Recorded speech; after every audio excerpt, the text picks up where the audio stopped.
She knew it's impossible for her prayer to fail.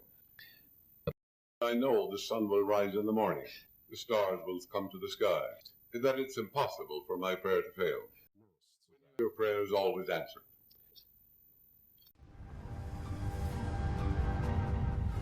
Hey, ¿qué tal? Y bienvenidos de nuevo a Domina tu mente. El día de hoy podremos ver y escuchar al Dr. Joseph Murphy en esta conferencia que dio a un público alemán con un traductor, y es por eso que se ven tan marcados los cortos entre frases. Así que en esta charla nos platica sobre diferentes temas. Nos habla sobre el poder de la oración y cómo hacerla de forma correcta. Y algo que me llamó mucho la atención es cuando nos habla sobre la indiferencia divina. Esta indiferencia divina es la confianza que se puede sentir gracias a que sabes que tu oración ya fue respondida. Algo que debemos aprender a desarrollar y que yo interpreto como el desapego. Desapego porque confías que eso que quieres ya es, lo cual te causa esa indiferencia divina. También nos explica lo que para él es una persona atea. Además, nos cuenta también algunos ejemplos que hacen de este clip una charla bastante agradable. A soldier in Vietnam phoned his mother, telling her that the doctor said his foot would have to be amputated. She said, wait until the morning. Said, in the meantime, I will pray about it. His mother was a very spiritual woman. This is called absent prayer. There is no absence in the one present. There is no time or space in the mind principle. His mother prayed this way.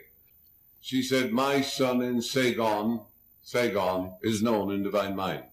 The surgeons are God's men, and God is guiding them to do the right thing. The healing presence of the living God flows through my boy, vitalizing, healing, restoring, transforming his whole being. His body is God's body. His life is God's life. And the infinite healing presence, which made him from a cell, is now making him whole and perfect. And the healing love of God saturates his whole being. And God in the midst of him is healing him now. She went over this quietly in her mind. You use no effort in prayer. Prayer is effortless effort. You cannot add power to omnipotence. Prayer is like painting a beautiful scene on the wings of a butterfly. She knew it's impossible for her prayer to fail. That is the meaning of be careful about nothing. It does not mean negligence or carelessness. I know the sun will rise in the morning, the stars will come to the sky, that it's impossible for my prayer to fail. When you have a divine indifference, your prayer is always answered. Because you know the seed will grow after its kind. This is why the Bible says, the prayer of faith shall save the sick, and the Lord shall raise them up. The doctor came in the morning to see this boy. The gangrenous foot was perfectly normal. His mother's prayer healed him. You can do the same. You can help another person. He can be 10,000 miles away. It makes no difference. The subjective of you is timeless and spaceless. An officer who was in the Vietnam Army told me at a banquet that he was leading a platoon in Vietnam. He heard his sister's voice, and the voice said, stop, stop, stop. The soldiers with him heard nothing. It's an inner voice. It's an inner silent knowing of the soul. Nobody hears it but yourself. He commanded the platoon to stop. Then the voice said, a mine is ahead. He sent the specialist to check the area. They found a mine. They would have been blown to bits had they gone 3 more yards. He wrote his sister in England. She was a Roman Catholic nun. And she was always praying for her brother. She wrote back. He told her in the letter, I heard your voice 3 times, and he told her what happened. And she wrote back and told him, I prayed for you night and morning, and at Mass every morning. And my prayer was this, God's angels watch over my brother, bring him home safe and sound. This is the prayer of faith that saves the sick. The Lord shall raise him up. All things whatsoever you shall ask in prayer, believe that you have received, and you shall receive. And to believe is to live in the state of being it, to be alive to something, to accept something as true. His subconscious accepted, responded in the voice of a sister because it knew he would respond to that. It may speak to you in the voice of a mother or a loved one, never in a voice you distrust. The subjective is all wise. It knows all and sees all. It's the ever-living one, the all-wise one, the all-knowing one, the one alone who lives in the hearts of all men. Another instance of absent prayer.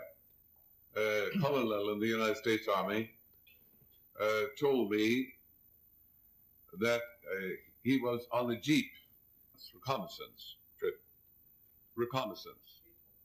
And he heard the voice of his mother saying, stop the car immediately. The officer with him said, what's wrong? He said, I have to examine the car. He said, I heard my mother's voice. And she said to stop. He said, I heard nothing. He got out of the car. The wheel on the right side was loose.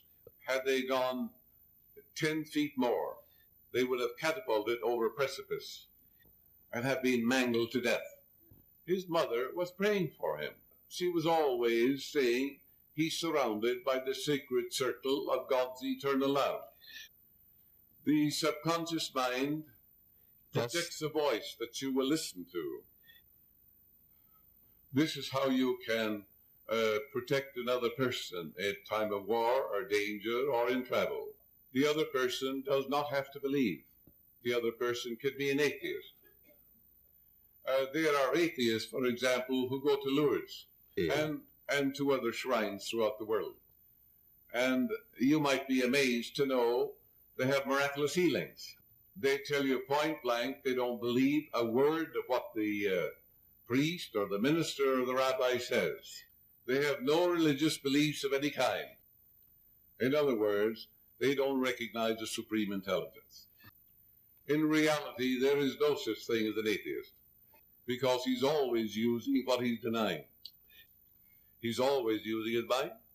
He's using this intelligence within him to solve problems. He's using this power to walk and to talk. The real atheist is a person. Christianity is full of them. An atheist is a person who doubts and questions the goodness of God in the land of the living. An atheist is a person who thinks that the will of God for him or her is something downright unpleasant. That's the real atheist.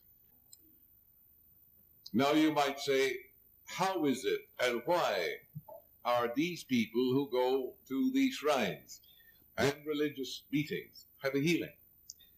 An atheist may be here in this audience and he may walk out healed. Why? He's looking for healing. He's going to a doctor, a psychiatrist, a chiropractor. The man is looking for healing. He's open and receptive.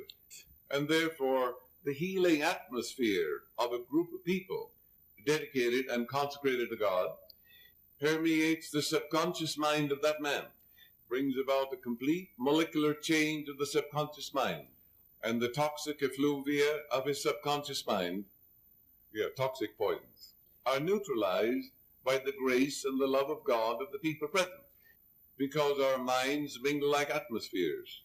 And this is why many so-called atheists are healed at meetings such as this and at shrines all over the world. You see, when you go to Shinto shrines, Buddhistic shrines, or Christian shrines, there are thousands of people that go there every day, and they pray that everyone who comes to that shrine are miraculously healed by the power of God. That's why when they go into that atmosphere, it impinges on the receptive media of their mind, and they have a miraculous healing. But always remember, they are looking for healing. Receptivity is essential. They don't have to have faith in any religion. God is no respecter of persons. An atheist, a so-called atheist, can get an answer to his prayer just the same as you can. The God presence is absolutely impersonal. The sun shines on the just and the unjust. The rain falls on the good and the evil. And all men may touch the God presence. When you pray, you claim what's true of God is true of that person. You never pray that the person be protected from shell or shot or guns or things of that nature. You do not pray about symptoms. The highest form of prayer is not to think of symptoms at all or of the body. That's another form of therapy. In prayer therapy, you just simply dwell upon the attributes and qualities of God. And you claim that the love, the peace, the harmony, the healing presence of the living God is flowing through that person. It's harmony, joy, vitality, wholeness. Oigan, pues quería disculparme con todas aquellas personas que sé que no disfrutan tanto los subtítulos y que prefieren los audios en español. Solamente quería recordarles que puede haber muchas personas que no escuchan muy bien y que les funcionan mucho los subtítulos. Y así como también hay personas que no ven muy bien y que no alcanzan a ver los subtítulos y que por eso prefieren los audios en español. Entonces, esa es la razón por la cual trato de hacerlo de las dos formas, ¿no? Entonces, por ahí de verdad les ofrezco una disculpa, ya sea un caso o al otro. Trato de poner los subtítulos lo más grandes posibles porque sé que hay personas que si están en el teléfono, pues batallan para verlo, ¿no? Entonces, la intención es que la información esté disponible para todos, ¿va? Entonces, pues nada, eso era lo que quería comentarles rapidito. Y, ¿qué les pareció la conferencia? Es una conferencia vieja, es estas conferencias que ya había subido hace como 2 años, pero que las tuve que modificar porque nada más era el puro clip. Y pues YouTube dice, no, necesito que no sea el clip, necesito que lo hagas más elaborado el video. Entonces, pues hay que seguir los lineamientos. Entonces, pues espero que les haya gustado. La mayoría ya sabemos cómo hacer una oración, cómo sentirla, cómo soltar. Y pues aquí el Dr. Murphy nos lo reafirma, ¿no? Este concepto que nos dice de la indiferencia divina me parece genial porque cuando tú confías y disfrutas y sabes que algo ya no estás dándole vueltas al asunto. Ya no estás, es que ¿por dónde? Es que me lo va a regalar fulanito, voy a ser así, o va a ser asado, o va a ser ya la semana que entra, o va a ser ya... No, indiferencia divina, te es indiferente cómo, por dónde, cuándo, por qué, porque ya lo disfrutaste, ya lo percibiste, ya lo sentiste. Confías en que ya eso es fe. Entonces es algo que tenemos que desarrollar y que creo que es en lo que la mayoría de las personas lucha porque su 3D le dice no es cierto, la razón te dice que no, las personas te dicen que no, tu familia, tus amigos, los mismos comentarios, ves gente que no y que no sé qué, sentimientos encontrados que dejas que te influyen y que te hagan dudar. Entonces, indiferencia divina, no me importa lo que diga el mundo, no me importa lo que me diga el exterior, sé que así es, punto. Entonces es lo que encuentro súper poderoso de esta charla que nos dio el Dr. Murphy y espero que la hayan disfrutado también ustedes, ¿va? Entonces hasta aquí la dejamos y sin más, desde Domina tu Mente, nos vemos en el próximo videoprograma. Hasta pronto.